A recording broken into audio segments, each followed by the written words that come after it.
নমস্কাৰ JRG ব্লগলৈ পুনৰবাৰ সকলোকে স্বাগতম জনাইছো। আজি আমি আলোচনা কৰিবলৈ লৈছো আত্মসহায়ক গোটৰ মহিলাসকলে LoKOS এপত বেংক ডিটেইলছটো কেনেকৈ ভৰাব।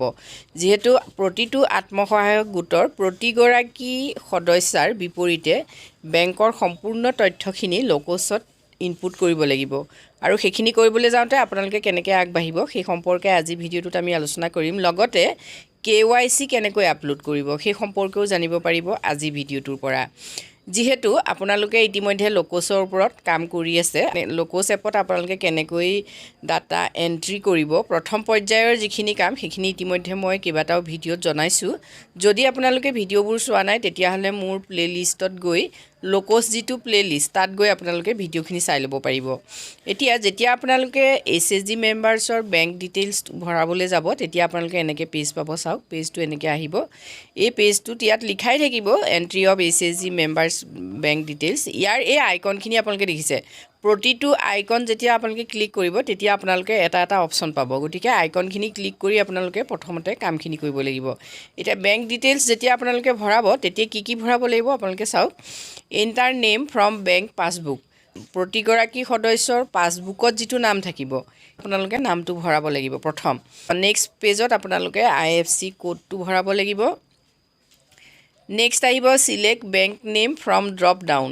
এতিয়া বেংক নেম আপোনালোকে দিব লাগিব, ইয়াত সিলেক্ট কৰিবলৈ দিব, গতিকে আপোনালোকে সিলেক্টত ক্লিক কৰিলেই হ'ল। নেক্সট বেংক ব্ৰাঞ্চটো আপোনালোকে উল্লেখ কৰিব লাগিব, তাতো আপোনালোকে সিলেক্ট কৰিব লাগিব, সিলেক্টত ক্লিক কৰিলেই হ'ল। Enter valid account number. এতিয়া একাউণ্ট নাম্বাৰ ভৰাওঁতে আপোনালোক সাৱধান হ'ব, যিটো একাউণ্ট নাম্বাৰ সেইটো এজ ইট ইজ আপোনালোকে দিব। Next select bank account opening date. এতিয়া সেই সদস্যগৰাকীয়ে কোনদিনাখন বেংক একাউণ্টটো অ'পেন কৰিছে সেইটো আপোনালোকে নেক্সট দিব লাগিব। নেক্সট আহিব আপলোড পাছবুক ফাৰ্ষ্ট পেজ। পাছবুকখনৰ যিটো প্ৰথম পৃষ্ঠা সেই পৃষ্ঠাটো আপোনালোকে ফটো মাৰি আপলোড কৰিব লাগিব।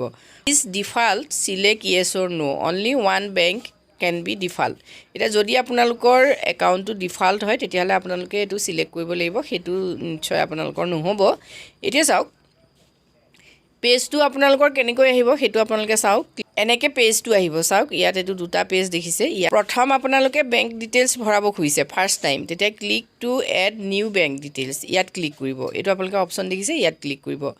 যদি নহয় আপোনালোকৰ আগতে বেংক ডিটেইলছ আছেই, মানে ইতিমধ্যে আপোনালোকে বেংকৰ নাম ভৰাই থৈছে, তাত আপোনালোকে আৰু কিছু এড কৰিব খুজিছে, তেতিয়া এড বেংকত আপোনালোকে ক্লিক কৰিব। এতিয়া এইখিনি আপোনালোকে চাওক এনেকৈ আহিব পেজটো। এই আইটো আপোনালোকে দেখিছে, যদি এই আইটো ক্লিক কৰিব, যদি আপোনালোকৰ নামটো মেটচ নহয় আইটোত ক্লিক কৰিলে আকৌ নামটো মেটচ কৰি আপোনালোকে লিখিব পাৰিব। এতিয়া চাওক IFC কোড টাইপ হিয়েৰ, ইয়াত টাইপ কৰিব লাগিব। সিলেক্ট বেংক নেম, এইবোৰ অপশ্যন দেখিছে, এই আইকনটোত আপোনালোকে ক্লিক কৰিব। নেক্সট তেনেকৈ টাইপ হিয়েৰ, তেনেকৈ date month, next date month year, এইখিনি য়েছ এণ্ড নো এইখিনি কৰি এড বেংক কৰিলে। এনেকৈ আপোনালোকে বেংক ডিটেইলছখিনি ভৰাব লাগিব। নেক্সট আপোনালোকৰ entry of SHG member KYC আপোনালোকে কেনেকৈ ভৰাব চাওক। KYC ভৰাবৰ বাবেও আপোনালোকৰ এনেকৈ এটা পেজ আহিব দেখিছে, এইটো আপোনালোকে ষ্টেপ বাই ষ্টেপ ক্লিক কৰিলে পেজবিলাক আহি থাকে। গতিকে এইটো KYC click to add new, যদি নতুন KYC ভৰাব খুজিছে তেতিয়াহ'লে click to add new click কৰিব, দেখিছে। নেক্সট KYCত যদি যিকোনো ডকুমেণ্টছ আপোনালোকৰ দিবলৈ আছে তেতিয়াহ'লে আপোনালোকে ইয়াত ক্লিক কৰিব। এইটো চাওক এড এড KYCত ক্লিক কৰিব। KYCৰ বাবে ডকুমেণ্টছখিনি আপোনালোকৰ কি লাগিব চাই লওক। ভোটাৰ ID অৰ আধাৰ, মানে ভোটাৰ ID কাৰ্ড বা আধাৰ এই দুটাৰ ভিতৰত যিকোনো এটা হ'লে আপোনালোকে KYC ফিল আপ কৰিব পাৰিব। নেক্সট আহিলে type KYC ID। Next upload front ফটোখনৰ আপোনালোকে আপলোড যিটো KYC যিটো ID সেই IDটো আপোনালোকে কি কৰিব লাগিব, আইডেণ্টিফিকেশ্যন মানে KYC আইডেণ্টিফিকেশ্যন যিটো সেইটো আপোনালোকে টাইপ কৰিব লাগিব। নেক্সট আপলোড ফ্ৰণ্ট প্ৰথমৰ যিখন ফটো থাকিব সেইখন আপোনালোকে আপলোড কৰিব। এইকেইটা পেজ আপোনালোকে চাওক, এনেকৈ পেজটো আহিব। ভোটাৰ ID, যিহেতু KYC ডকুমেণ্ট টাইপত আপোনালোকে সিলেক্ট কৰিব লাগিব, ভোটাৰ ID দিব নে আধাৰ দিব। ভোটাৰ ID হ'লে ভোটাৰ IDত ক্লিক কৰক, আধাৰ হ'লে আধাৰত ক্লিক কৰক।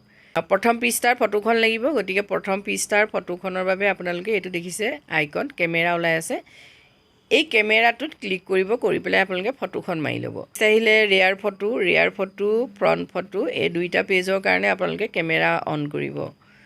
আপোনালোকে এড KYCত ক্লিক কৰক আৰু ক্লিক টু এড KYC কৰাৰ পাছত আপোনালোকৰ KYC কমপ্লিট হৈ যাব প্ৰতিগৰাকী সদস্যৰ এগেইনষ্টত আপোনালোকে এনেকৈ KYC আৰু বেংক ডিটেইলছ ভৰ্তি কৰিব লাগিব এতিয়া মই যেহেতু আপোনালোকক এটা আইডিয়া দেখুৱাই দিছো আপোনালোকে প্ৰতিগৰাকী সদস্যৰ এগেইনষ্টত আপোনালোকে এই গুটেইখিনি ফিল আপ কৰিব লাগিব মানে ঠিক ষ্টেপ বাই ষ্টেপ কামখিনি কৰিব নিশ্চয় সহজেই কৰিব পাৰিব বহুতে আপোনালোকে KYC সম্পৰ্কত কমেন্ট কৰিছিল গতিকে KYC কেনেকৈ ভৰ্তি কৰিব নিশ্চয় আপোনালোকে ধৰিব পাৰিছে আজি ভিডিঅ'টোত আমি আপোনালোকৰ বাবে এইখিনি তথ্য আলোচনা কৰিছো যদি ভাল লাগিছে কমেন্ট কৰি জনাব আজিলৈ ইমানেই ধন্যবাদ